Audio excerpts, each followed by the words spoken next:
Hi guys! Happy Mother's Day!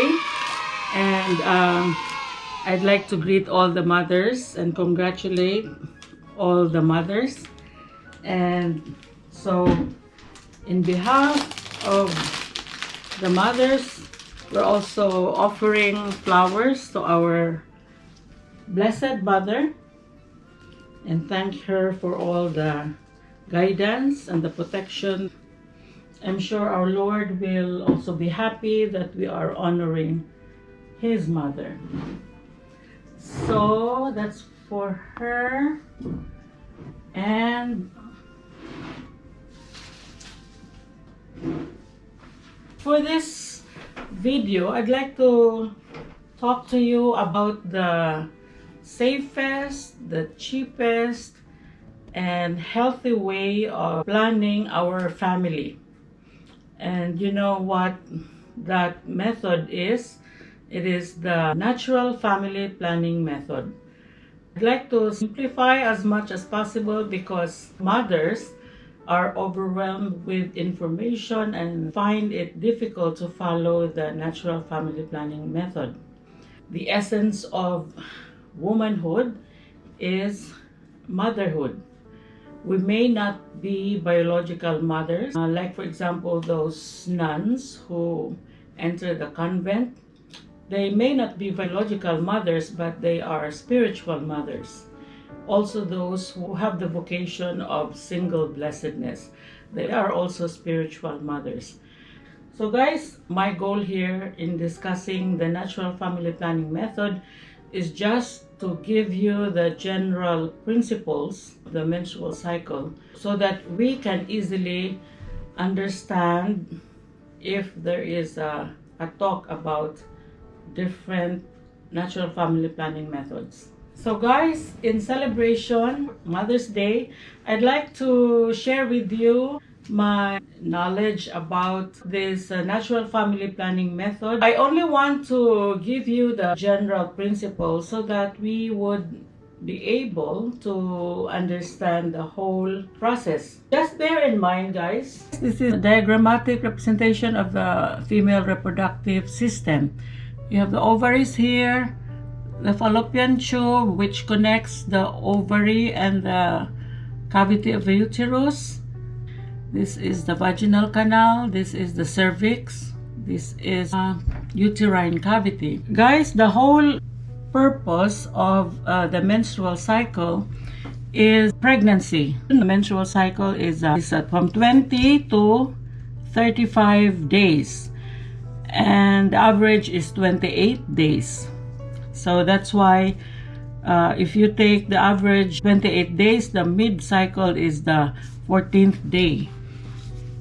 Now, the menstrual cycle starts with the first day of menstruation. The menstrual blood is said to be the tears of disappointment of the uterus. Disappointment because there was no pregnancy that occurred in the previous menstrual cycle.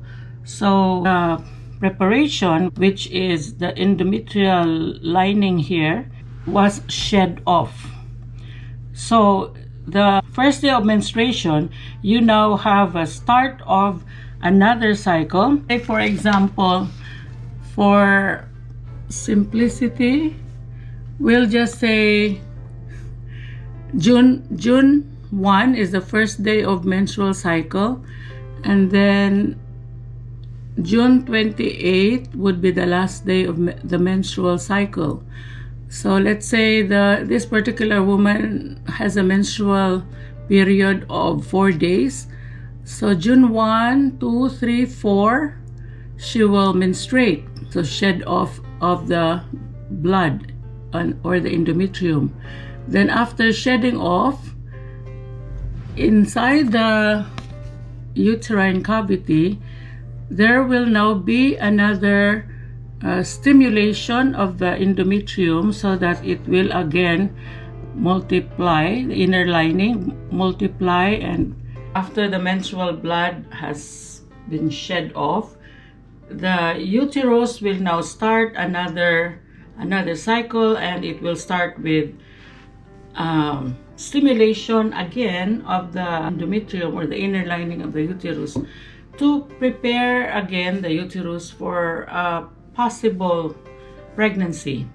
So here in your calendar, the menstrual blood flow was stopped at June 4 from 5, 6, 7, 8, 9 until June 14, which is the mid-cycle. You have ovulation.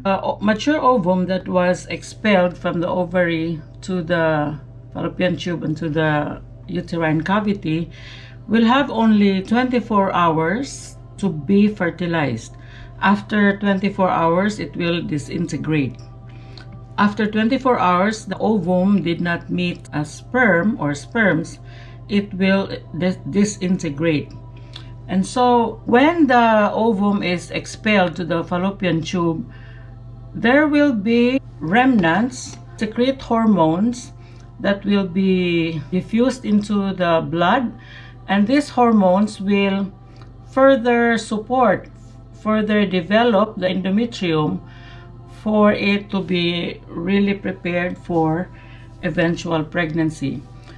But then after 14 days, these cells will anymore secrete hormones that will support the endometrium. So what happens is that again the endometrial lining will be shed off. So at the end of 14 days, when there is no more hormonal secretion from the remnant cells of the mature ovum, will shed off and now becomes your menstrual blood. What are the salient features of this menstrual cycle? During the ovulation, the cervical secretions will increase and will become watery. And if you look under the microscope, you will find ferning pattern, and this ferning pattern will be channels for the sperm to swim. When there's no pregnancy, the corpus luteum will become inactive, no more hormones, so that's why you have shedding. The uterus will again prepare for another pregnancy. Now what happens then at the mid-cycle, there will be an ovulation. So a mature ovum is expelled to the fallopian tube for a possible meeting with a sperm. If the ovum will meet a sperm, then there will be fertilization. Now in this particular period, before the ovulation, happening also in the reproductive system, the cervical secretion will profusely secrete mucus that is characterized as watery. It promotes the transport of sperm to meet the ovum. So everything that happened in the menstrual cycle is to promote pregnancy. Around the ovulation period, the cervical mucus will become watery, profuse, so there will be a lot of cervical mucus there. So guys, the natural family planning method consists of the calendar rhythm method, and the Billings method or the cervical mucus method, and the basal body temperature method.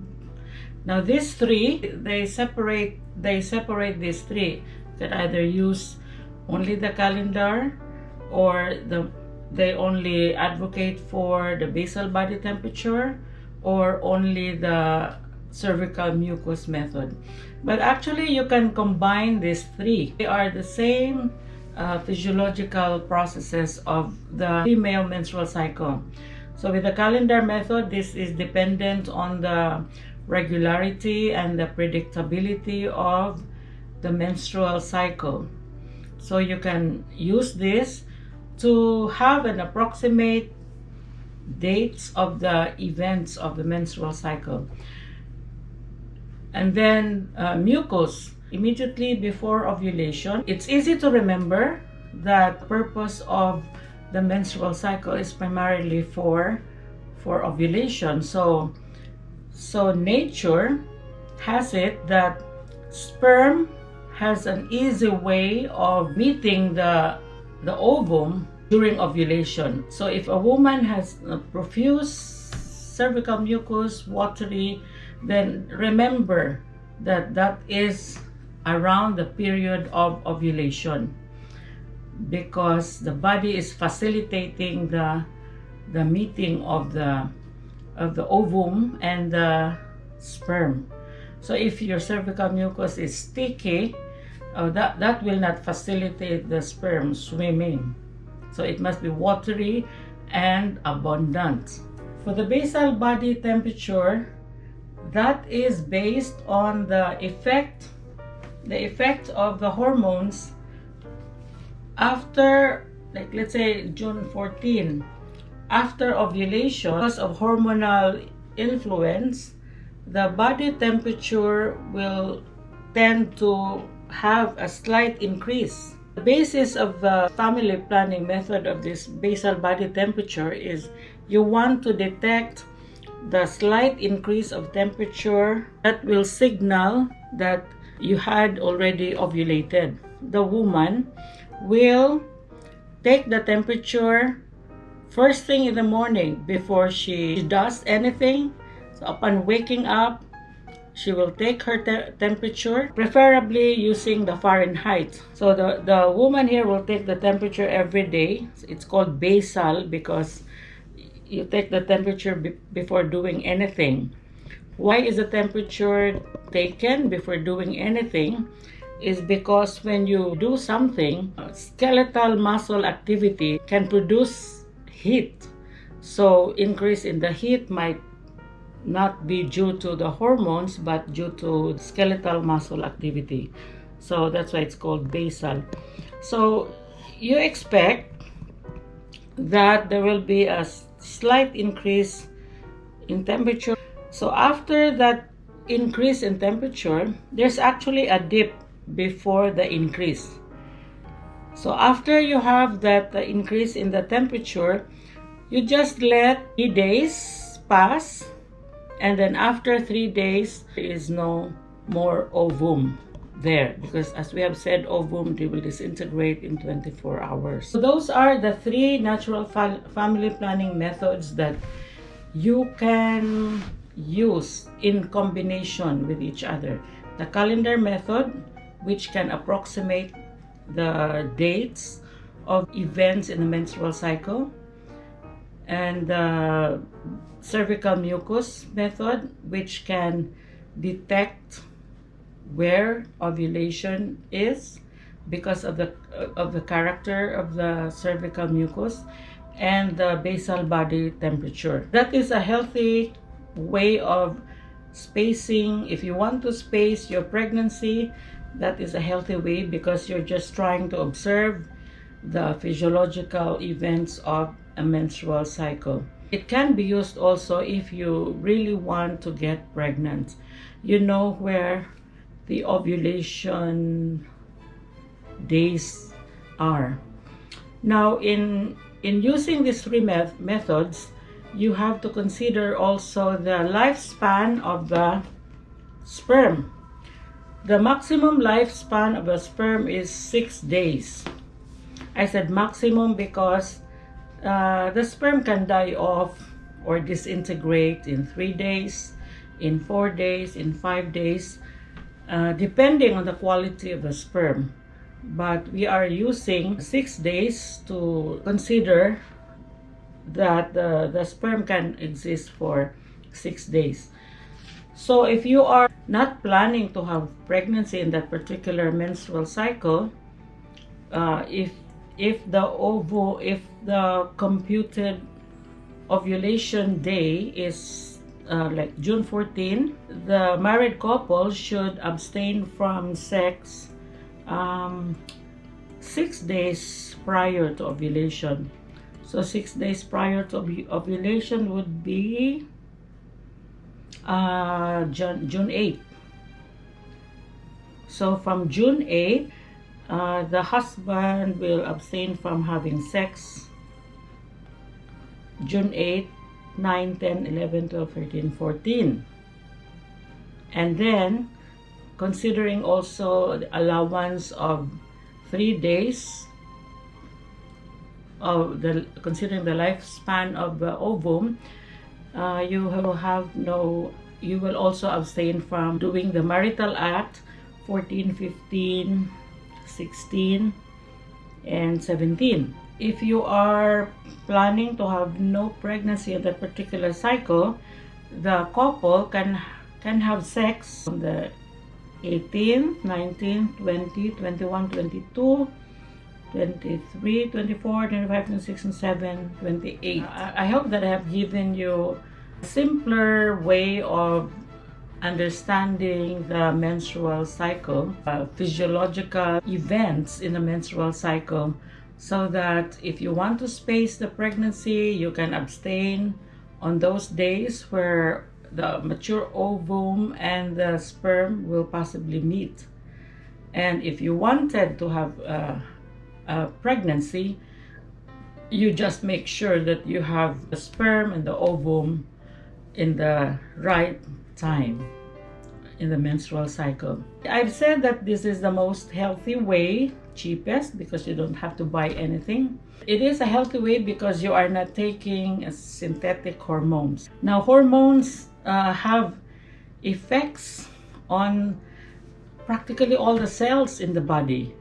They do not have effects only on the reproductive organs, but they have effects on all cells of the body. So guys, the reason why we said that the natural family planning method is the healthiest way, the safest way of spacing our pregnancy. When you take, for example, the pills, this is a drug, a synthetic.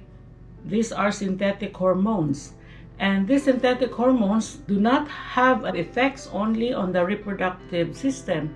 They have effects on practically all cells of the body, which has no relation anymore to the reproductive system. That's why, guys, when you take in a drug, you can see that there are side effects. There is a list of side effects. Now, those have side effects because drugs also have an effect on other parts of the body. So this is also the same with the hormones. They also have an effect outside the reproductive system. And then you see contraindications. You read this particular drug is contraindicated, which means that they should not be used in patients with a particular condition.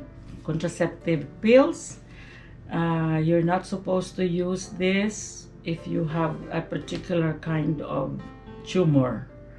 So why would you not use this if you have a particular kind of tumor? So that will raise a red flag. It is not used if you have that kind of tumor because it promotes the growth of the tumor. So you will think, if I do not have a tumor, you have the possibility of having the tumor because that hormone promotes growth, uncontrolled growth. Now, WHO, World Health Organization, in fact classifies contraceptive pills as class 1 carcinogenic drugs. They can cause cancer.